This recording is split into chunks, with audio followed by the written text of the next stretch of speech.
തിരുവനന്തപുരത്ത് ആശുപത്രി ജീവനക്കാരിയെ മരിച്ച നിലയിൽ കണ്ടെത്തി. കോഴിക്കോട് സ്വദേശി അലീഷ ഗണേഷിനെയാണ് താമസ സ്ഥലത്ത് മരിച്ച നിലയിൽ കണ്ടെത്തിയത്. ശാസ്താംകുളത്തെ സ്വകാര്യ ആശുപത്രിയിലെ ജീവനക്കാരിയാണ്. സിജോ വി ജോൺ വിവരങ്ങളുമായി ചേരുന്നു. സിജോ, ഇവർക്ക് എത്ര പ്രായമുണ്ട്? എന്താണ് മരണകാരണം?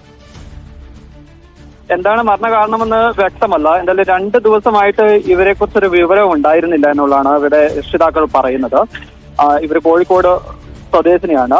ഇവരെ കാണാതായതിനു ശേഷം പോലീസിൽ ഇവർ പരാതി നൽകുകയും ചെയ്തിരുന്നു. അതിനുശേഷമാണ് ഇത് പരാതി നൽകാൻ കാരണം ഫോൺ വിളിച്ചിട്ട് പോലും ഇവരെ കിട്ടുന്നില്ല എന്നാണ് പറഞ്ഞിരുന്നത്. അതിന്റെ അടിസ്ഥാനത്തിലാണ് പോലീസിൽ പരാതി നൽകുന്നത്. തുടർന്ന് നടത്തിയ അന്വേഷണത്തിലാണ് ഇവർ താമസിച്ചിരുന്ന ശാസ്ത്രങ്ങളിൽ തന്നെയുള്ള അവരുടെ ഓഫീസിൽ ശാസ്ത്രങ്ങളിൽ തന്നെയുള്ള ഇവരുടെ വീട്ടിൽ മരിച്ച നിലയിൽ കണ്ടെത്തിയത്. പോലീസ് എത്തി ഇപ്പോൾ ഇൻക്വസ്റ്റ് നടപടികൾ നടത്തിക്കൊണ്ടിരിക്കുകയാണ്.